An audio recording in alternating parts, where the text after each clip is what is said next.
Hey everyone, Curse Deck Builder here, making our way to 10,000 decks assisted, and right now we are looking at Grumgully the Generous.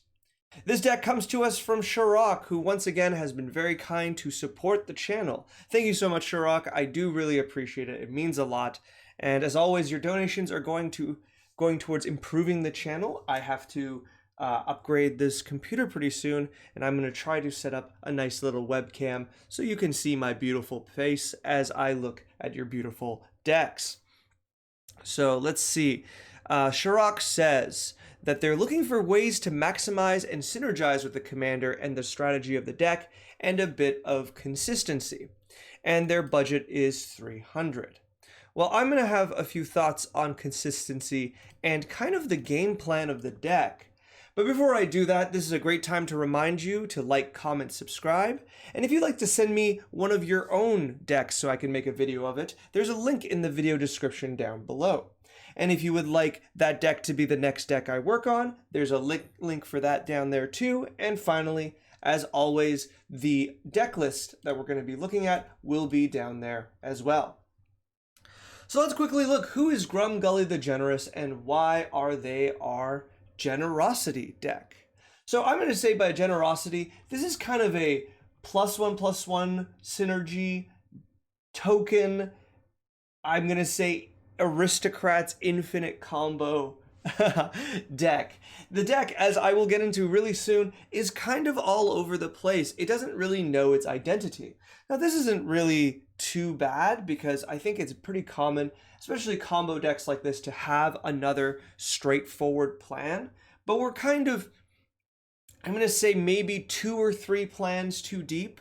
I'd like to cut down to 1 or 2 plans. And with that, I'd like for us to choose a kind of power level of this deck. But we'll see that as we go into the deck list. So let's just talk about Grumgully. Grumgully is really, really simple. He is a 3-mana red-green goblin shaman. He says each other non-human creature you control enters the battlefield with an additional +1/+1 counter on it. Now, this by itself, I think, is a fantastic card. Grumgully, who I believe is based off of Rumpelstiltskin, if I remember correctly, from OG Eldraine. But Grumgully is just a generically good card. He's in my cube. He's good as a commander. He's good in the 99. Very, very great for +1/+1 counter synergies.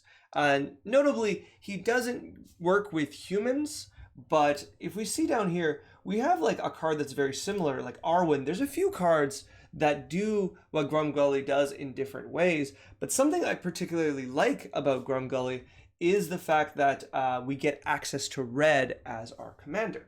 That's something I think sometimes goes by the wayside. We've been kind of blessed with a lot of very, very powerful commanders in so many different colors that color restriction is something we don't think about a lot, but Grumgully coming as a green-red with a really powerful ability is really nice.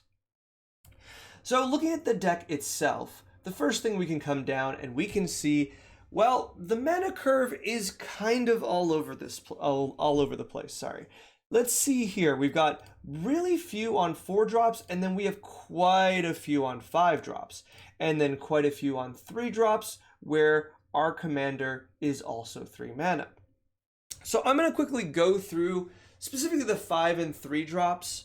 Actually, but before we do that, I was looking at the history. I wanted to see what changes had been done recently, but I want to talk about the core of the deck and where the deck is going.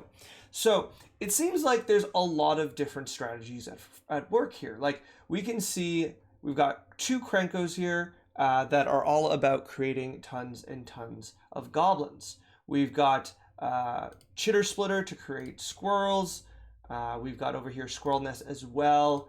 And I believe we have Dragon Broodmother to create tokens. So we have a bit of a token strategy. So that's kind of here. But at the same time, we have, generically good +1/+1 counter synergies. Incubation Druid is very, very good at growing incredibly fast. Arwen, once she grows, will exponentially, like every +1/+1 you put on her, it's that many more +1/+1s on everyone else. Once again, I'm using the word exponentially wrong, I believe, but things like that. And then we have something that I really, really do like is we have Perforos and a few cards that kind of create infinite combos with Perforos or Impact Tremors, or frankly, Goblin Bombardment.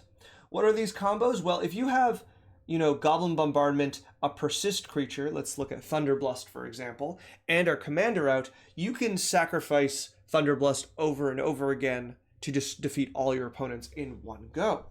Or if we don't want to use Thunderblast and we want to use something like Perforos, whoops, one down, Perforos, we have, where are you, at 5 mana, Airy Oofs. Now, Airy Oofs is interesting because it sacrifices itself. So you can just, with Grumgully out, you can find a target flyer and just sacrifice Airy Oofs over and over and over again. And by doing that, with Perforos out, you will defeat all your opponents really, really quickly.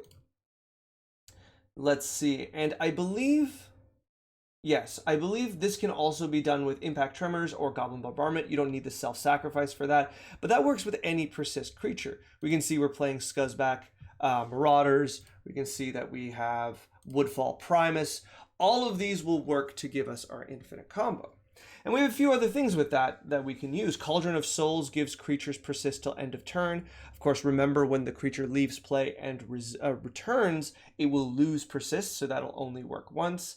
We have Blasting Station as another sack outlet. We have Ashnod's Altar as another sack outlet. We have Altar of Dementia as another sack outlet. And notably, we have Shared Summons, which can grab us both pieces of a combo. Namely, I would say something like Perforos, and I think ideally Airy Oofs when you have a flyer, when someone has a flyer on board, will be enough to do the combo. Granted, that's 9 mana, not including the 5 from the instant Shared Summons, so a total of 14 mana, and that's a lot, but it is instant speed. So looking at all of this, I kind of have to go over the deck a little more before we can go to cuts or conversations, because this is the core of this is the deck is trying to do a lot. And I think some things stick out at me as being a little stronger than others. Notably for me, the Squirrel synergy feels tenuous at best. So looking through this deck really, really quickly, we can see we have Squirrel Mob, a squirrel that's rather weak until you have more squirrels. Then we come down here and we have, where are you? We have both the Deep Forest Hermit and the Deranged Hermit. Now these are good because they create four tokens, 4 squirrels at a time, which is rather good, but neither have the ability to be blinked or, outside of giving them persist, to be reanimated. Then down here we have Chitter Splitter, which for 1 mana creates a squirrel every turn cycle, and then Squirrel Nest for basically tapping a land, so to me identical to 1 mana. Once again, creates 1 green squirrel per turn cycle.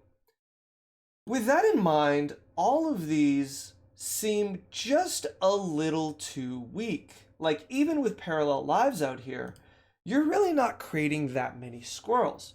So already one of our squirrels, Squirrel Mob, feels particularly weak, right? It's a card that just kind of stays small unless you pull out your other cards. And then if you think about it, with Grumgully out, and then casting Deep Forest Hermit, those 2/2s that are going to come out of it becoming 3/3s are going to be more powerful than what is probably a 9/9, if I'm doing my math right, an 8/8 or a 9/9. The 3/3s are just going to be just more impactful on the board. A 9/9 can be blocked easier, can be chumped. I don't know. I don't particularly like the Squirrel Mob, but I also don't particularly like the squirrel inclusion here, just at the point it is. If we got into more of those cards, if we had more squirrels coming into this deck, I think I wouldn't have a problem with it right now. Like, you can see the amount of goblin support we have is just so much higher.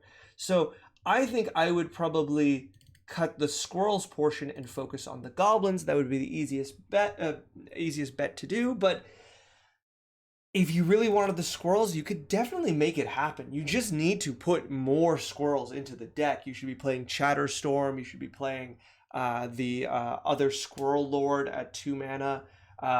There's a lot more you could put into here to put it into that direction. But where you'd probably be cutting is our Infinite Sacrifice combo. So I think right now you have +1/+1 counters, Goblin Tribal, Squirrel Tribal, and Aristocrats combo. And I'm going to suggest that you pick 2, maybe even pick 3, but barely. Like turn goblins and squirrels into tokens and then pick 2. I think that would be the best thing to do, because right now the deck is trying to do a lot. But with that in mind, I do want to say some cuts that kind of stand out at me as being a little too much. So let's see. Notably, I think at the moment our mana curve is too high. We have 34 lands, which we definitely need to go up on lands, but we have 34 lands, and our ramp isn't very like we have Farseek, Rampant Growth, Kodama's Reach. We don't even have our other side to Kodama's Reach, which right now is Cultivate. There you go. It was escaping me for a second. So we don't even have Cultivate. Looking down here, we have Soul Ring, Arcane Signet, Gruul Signet, and that's it. We have also Elvish Mystic and Llanowar Elves. This is kind of a really strange group of ramp cards, right? It's been a while since I've said this, so I'll say this again. Oh, sorry, I've moused over, but I forgot to mention Sakura Tribe Elder. So that's another ramp card that we have. But I haven't said this in a while, so I'm going to say it again. When we're in green and we're ramping, there's 3 different kinds of ramps. There is creature-based ramp, which we tend to look at 1/1 elves. Sorry, 1 mana elves that tend to be 1/1s, but 1 mana elves. We have 2 mana ramp, things like Farseek, Rampant Growth, and then we have 3 mana ramp, which is Kodama's Reach. And the way we tend to look at these is the lower you go, so with the creatures, with Elvish Mystic style cards, the more vulnerable your land ramp is, but the faster and more reliable it is. And then if we go at 2 mana, our 2 mana ramp like Farseek and Rampant Growth is just kind of neutral. I think it's just generally good. But at Kodama's Reach and Cultivate is when we want to cast very high mana spells. Especially when we go past that, we go into cards that are 4 mana that put 2 lands into play. Then we're really trying to ramp up to something big. Now, I don't think that's where we're at. We have a lot of 5 drops, but I'm going to suggest we cut quite a few of them.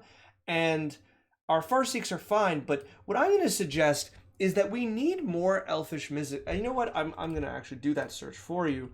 We're going to go red-green. We're going to go 1 mana. We're going to go elf. They're not all elves, but I'm not going to suggest I'm not going to suggest Ragavan. And we'll say add.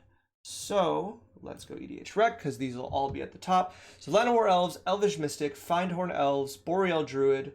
Let's see. Pretty sure there's 1 or 2 more. Oh, because the other ones have colors to them. And they're not all... And the other one's a human? Okay, so at least at this point we should be getting Findhorn Elves, Boreal Druid. We should be also getting Birds of Paradise. For sure can go into here, and if you wanted Gilded Goose, also nicely would fit in there. And the reason I want so many of these is that our deck is filled with 3 mana cards, and a lot of them are really, really strong. So with that in mind, I don't want to cut down on 3 mana cards too much. What I want is I want to turn to Grumgully, right? And 1 mana elves and mana dorks will enable us to get there. Notably, almost all of these 1 mana, like the only one I can think of is Avacyn's Pilgrim, and we can't play it here anyways, but they're all non-humans. So later in the game, they will grow from Grumgully, which is really, really nice. So with that in mind, I think it would really be beneficial to put... Beneficial. Sorry. I'm having my morning tea, I really swear. My words are escaping me right now, though. But it would be really beneficial to have that many 1-mana creatures so that you can guarantee Grumgully, and then you can guarantee getting into your really good cards like Krenko. You can guarantee getting into Goblin Matron, to Evolution Sage. These really, really powerful cards to start getting you, Arwen especially, to get you into the second half of the game, where you have your enablers out and you're going to start going off. So with that in mind, I'm down to cut our high mana cards and our Kodama Reach style cards. Kodama's Reach can be cut. I think you could straight out just cut the Farseek, Rampant Growth, even the Gruul Signet, just for the 1-mana ramp cards, and then make sure to go at least 3 more lands, maybe 2 more lands if we're really cutting down the curve. Then going through our creatures, Dragon Broodmother really stands out as one of the weakest high mana cards. This is 6 mana, and really, it's cute, but I think it's just too clunky. Even with the fact that you're getting a creature every turn as opposed to just your turn, it's still really, really clunky. With a few things, they're coming out as 4/4s. Like if you eat a goblin, it comes out as a 3/3. Grumgully makes it a 4/4, and then assuming you have even one other like additional +1, that's a 5/5. That's not too bad to get a 5/5 every turn. I might be convincing myself into it. I think it's fine. I think it's really, unless you're really going into tokens. I guess this comes back to the pick 2. If you're really going to go into tokens, keep this. Otherwise, cut it pretty easily. And then if you're not going to be in tokens, your persist creatures are very easy to cut. A lot of these are outside of the combo not very, very good. And I think there's just too many variations of the high mana ones. Like, for example, Scuzzback Marauders, I get that they're goblins, but any lower mana persist card will do. Like, I noticed down here, you had cut the Lesser Manticore, but Lesser Manticore and Grumgully and a sack outlet is infinite. Yes, you have to discard a card to cast the Lesser Manticore, but I mean, it's so much less mana than anything else. So if you have a sack outlet, Lesser Manticore, and Grumgully, yeah, you're good. Goblin Bombardment, this card, you are winning the game instantly.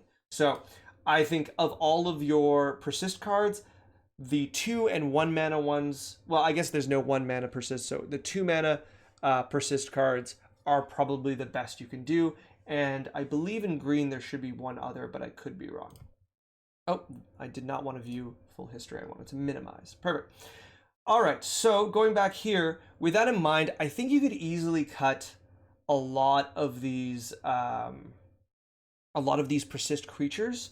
I think Airy Oofs is the most interesting to me because it comes with a sack outlet, but you need a flyer, and it's hard for you to yourself produce a flyer. So this would really depend on your play group. If you feel like there's enough flyers around all the time to play this card, I think it's probably the best one, because then you don't need a sack outlet. You just need this in Perforos. That being said, it really depends on the meta. It depends on the board state. There's going to be sometimes this just doesn't do anything. So I'm kind of medium on it. All right, let's look at the other 5 mana cards. Both Hermits, if you're keeping squirrels, maybe keep one of them, but both of them seem a bit overkill unless you're going fully into squirrels. If you're cutting squirrels, I would cut both really, really easily. Unfortunately, without enough squirrel support, these cards are just kind of okay. Even if they're 5 mana, create 4 2/2s. Technically 3 3s if you can pay the echo cost, or for a few turns with the Deep Forest Hermit. But without the ability to blink these creatures, I don't particularly like them as much. Fury Stroke Giant. This feels much better with the token synergy, and it has persist, so I don't mind this one. I think this one we can keep pretty easily. Garruk's Pack Leader feels like too much mana for this ability. I think Garruk's Pack Leader is one of the more clumsy versions of this card. There's been so many different, if you have a 3 mana card comes into play or not. Sorry, 3 power card, you'll draw a card. And I think the one you want is, I'm trying to remember what it was. 3 power, draw. It's our only green. It's like 3 green, green. Tribute to the World Tree is probably the one you want. It's 3 mana, so once again, it's the same mana as our commander, was a bit much. But once again, this works with both our +1/+1 synergy and then has the other half of Garrick's Pack Leader, where it'll draw you a card. So I find that to be really good. It's a little weird because you kind of want both halves, but you only get one or the other, which is a bit odd, but I think still you'll be happy with the results. Either late game, you're just drawing cards, or early game, you know, you play Arwen after that, and you're really, really happy. So it's particularly a good card. Okay, so after that, Colonial Hydra feels just a little too clunky. I think you're kind of fine without this, but at the same time, it is really powerful. If you're gonna really concentrate on the +1/+1 synergy, like the counter synergy, I think you should play this. But if you're not, I think this one could be caught. It's just too much mana. Orhan Frostfang, I think we just have too many 5 drops. I am actually, now that we say this, I am so surprised that that's in here, but this isn't. Let's go to Squirrel. Legendary. Can't remember their name. I will in a second. Toski. Why is Toski not in here, but Orhan Frostfang is? Toski really does feel like, you know, the card you want for squirrels, and it has the same ability. It's indestructible. Play this instead. Go down. You'll be much, much happier. Siege Gang Commanders, I think, is just a little too clunky. The rest of your token producers are just stronger. The rest of your sacrifice outlets are just stronger. This one's just a little too clumsy at this at the power level the deck seems to want to be at. I would cut this pretty easily. And then Thunderblust, even if you go in the Persist plan, I would cut it. And Woodfall Primus, I don't know. I think that's too much mana for you to get to. I would cut this as well. So those are my general things to cut. Once again, I before I go into additions, because my additions are kind of back and forth as well, it's just the fact that these cards, I feel like it feels like you're trying to do too many strategies at once. And I really think that you need to sit down and kind of focus on where you want to go. Like, I haven't gone even through the 3 mana cuts because so many of them are just kind of necessary. Like, no matter what you do, like if you have goblins, Goblin Matron is good, so we can't cut that. If you have enough goblins and you're doing the aristocrats, Pashalik Mons is really, really good.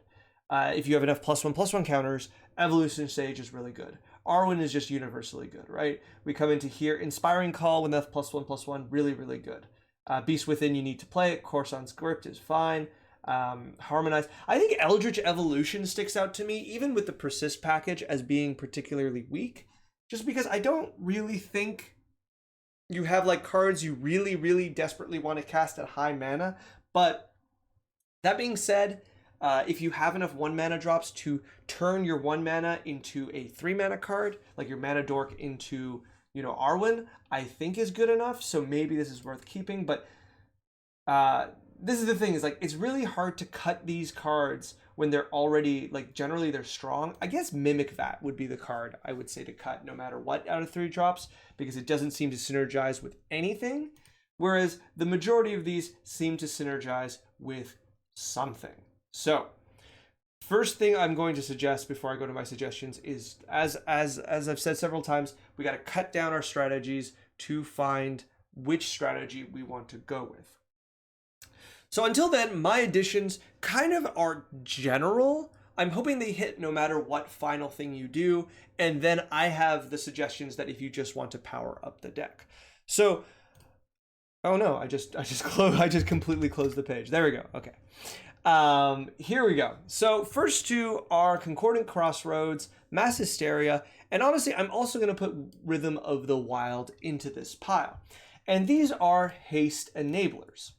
And I like these. Rhythm of the Wild obviously is a little stronger as creature spells can be countered, and then you can also give your creatures an additional +1/+1 if haste isn't what you want. But Concordant Crossroads and Mass Hysteria are the strongest haste enablers.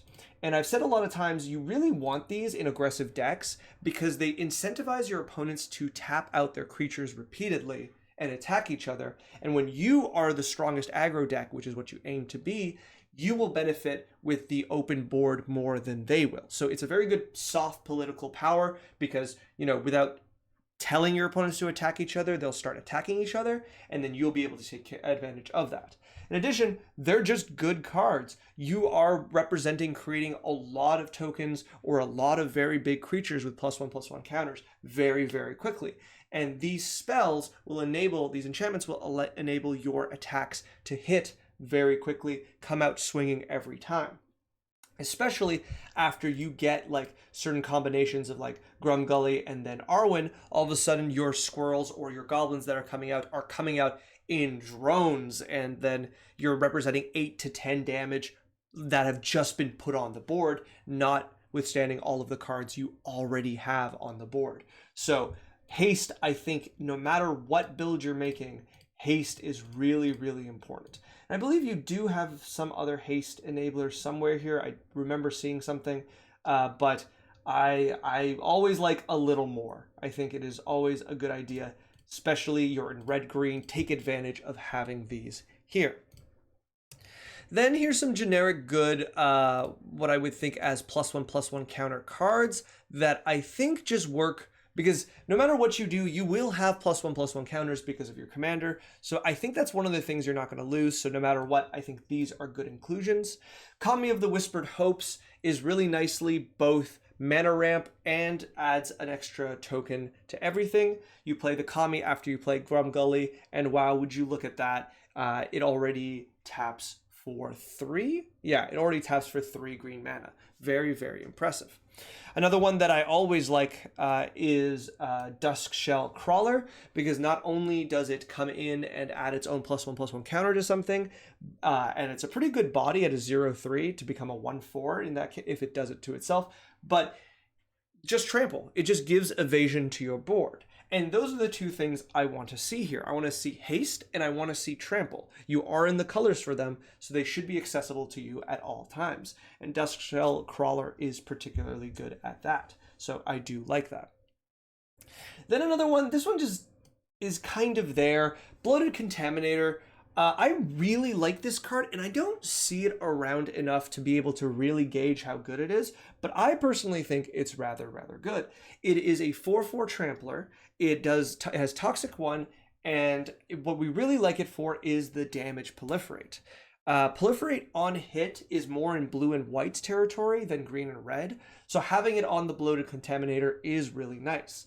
Now, the Toxic there, honestly, I wish it didn't have Toxic, because it's going to make your opponents kind of, I don't know, be a little more cagey about this card. They're going to be more likely to remove it because they'll see the Toxic. And as I've said before, poison counters kind of get people's minds going. They kind of go nuts over them, and they'll see that and immediately be afraid of this creature being like, oh, what if I get hit once and then they proliferate 9 times? I'm out of the game. That's not going to happen, right? There's no universe that you've hit a player, you've hit 9 turns in a row with the Bloated Contaminator. Like, it's just impossible. You would have defeated all your opponents way before that, right? Something really wrong has to have happened that your opponents are just going to let that happen, and you haven't overwhelmed them with other damage. So ignoring that, just ignore that line of text. Instead, think about it that it comes in as a 5/5 with Grumgully, and then every time it hits, it grows your entire board, is really, really, really nice. Actually, I'm going to go back for a second to say something I didn't quite think of when I suggested Duskshell Crawler. Duskshell Crawler is notable because it can put the counter on Grumgully, and I haven't thought of that, but I think it's something worth considering how difficult it might be to put a counter on Grumgully himself. Now, you don't have any Proliferate outside that I've seen outside of really this card that I'm suggesting, so it's not that big of a problem. But these two will work well together because once you put that counter onto Grumgully, you'll be able to proliferate that as well. Okay, last suggestion that I think is a higher mana card that I think is worth playing is Aki Battle Squad. I think this is definitely the one that I think you should be playing as a 6-drop no matter what, because once again, you always have access to +1/+1 counters, and it is whenever one or more modified creatures you control attack, untap all modified creatures you control. After this combat phase, you get another one. You only get this once a turn, but I want you to really appreciate, I think people should need to really appreciate how strong this card is, because it does not say that those creatures need to connect. Usually these kind of spells, you know, have this kind of situation where they need to all connect in order to come back, or you're just paying for the additional combat no matter what and untapping all attacks. So this is triggered on attack, which is really, really good, and then it just plain doesn't care. It also doesn't care, it untaps all modified creatures. It doesn't matter if those creatures attacked or not, which is something else you usually miss out on. So really, really interestingly, this can allow you to get additional mana off of Kami, additional mana off of Incubation Druid, things like that. Or even we can see down here the Fury Stoke Giant is particularly strong with this because you go to attacks, right? You attack with one creature, let's just say one modified creature, and then in response to this trigger, you tap down your entire board of all your +1/+1 creatures, deal 2 damage a bunch of times, and then the trigger resolves and they all untap, and then you can do it again. Now, I would only do that in a board we can't get an attack through because it's probably just beneficial to attack with those creatures, but it's something worth considering. So I do really, really like this card. I think it's very, very strong. It also neatly is a goblin for your goblin synergies, but even if you're not in goblin, like if you reduce the number of goblins, I think this is worth going for because it just represents 2 attacks with so many different powerful creatures that you're playing. And then on the other side, I have 4 suggestions. If you were to say, well, Cursed, actually, I'm not really loving the token stuff. I'll keep some of the +1/+1 stuff, but really what I'm here for is the infinite combos with, you know, I'm looking for Airy Oof style persist creatures with Perforos or Goblin Bombardment and Grumgully. Honestly, the Aristocrats combo is where I'm here for. I would like to go all in on that. Well, if that's the case, to answer your question on consistency, well, 1, cutting out the other strategies will increase the consistency of that strategy. But 2, I think it's a perfect time for you to be playing tutors then. Gamble and Worldly Tutor would be the really easy suggestions because it is a combo. It is a combo deck that is based off creatures. So having both of those, Worldly Tutor to get any creature, Gamble to get whatever else you need, is really, really good. Notably, also Birthing Pod style cards could be very good here. That would require a bit of a complete deck rebuild, but if you are going into this deck to rebuild it into the combo deck, you'd have to do it anyways, so Birthing Pod would be very, very good here. And then, of course, the king of creatures coming in out of a Birthing Pod would be Protean Hulk, which would, I don't think if by itself, maybe, so it's 6, right? So you get Perforos, you could get Lesser Manticore, and then you would need Grumgully and a Sack Outlet, which is a lot of cards to win with, and maybe there's better combos you could do once you go into Protean Hulk, but all that considered, I do think if you wanted to go all in, these 4 cards, maybe not even Birthing Pod, but these cards could be very, very good in there. And I think that's generally going to be my suggestions. This is a bit of a shorter video. I think I'm kind of held up because the deck seems to be very much in its early stages. It's trying to discover its identity, and there's a lot of cards here that I could be so much harder on, but I just don't know what direction we're going into, right? Things like Bloodspore Thrinax? Bloodspore Thrinax could be really, really good, But if we're going very much so all in on our other strategies where we don't have a lot of tokens to sacrifice, this gets a little worse, right? So that's dependent on that. Beetleback Chief is cute, but there's a lot better token producers that you can get. But if you're going into full on into goblins and tokens and +1/+1 counters, then it's fine. Xenagos, I'm actually not sure why Xenagos is here. I think Xenagos is really easy to cut no matter the strategy. But otherwise, a lot of our cards here, you know, they're very synergetic with a single strategy at a time. You know, we only have a few that really stand out as cards that hit multiple strategies. Arwen very neatly is one of them. Something like, where are we? Toski could be another one for tokens and squirrels. So these kind of things, a lot of these cards fit into one slot and not all of them. So I'm going to really suggest you sit down. I know I've said this a bunch of times, so I'll say it one more time. Sit down, find out exactly what you want to do with this deck, and then we'll tool the deck towards that idea. And when you have that idea and you have that thought, you can send me another draft of this deck. And in case you've forgotten how to do that, good transition. If you want to send me a draft of this deck or any other deck, there is a link in the video description down below. And if you would like to bring your deck to the front of the list, as Shirok did, there is a link for that too. Finally, like, comment, subscribe, do the whole YouTube thing. You know what's up. Thank you so much for sending the deck. I feel like there's only so much I can do with it right now without really sitting down with you and talking about what you want out of the deck. So I am looking forward to maybe getting another draft of this deck at some point. Don't feel a rush. We've got so many decks to go through. So I am interested to see what happens. And honestly, I do really like Grumgully. I think Grumgully comes with a really interesting kind of tool set. And the fact that your deck has gone into so many directions is completely understandable, because Grumgully represents so many different directions that are really strong. Like, for you to, if someone might be like, well, Squirrel Tribal doesn't seem to fit in, but Elf Tribal would fit in here, right? Like, any form of tribe that's non-human and is in red and green colors primarily works really well with Grumgully, especially ones that create tokens, such as elves, such as squirrels, etc. So with that in mind, I get how this has happened, but I am really interested to find out exactly where the deck is going to end up. All right, good luck.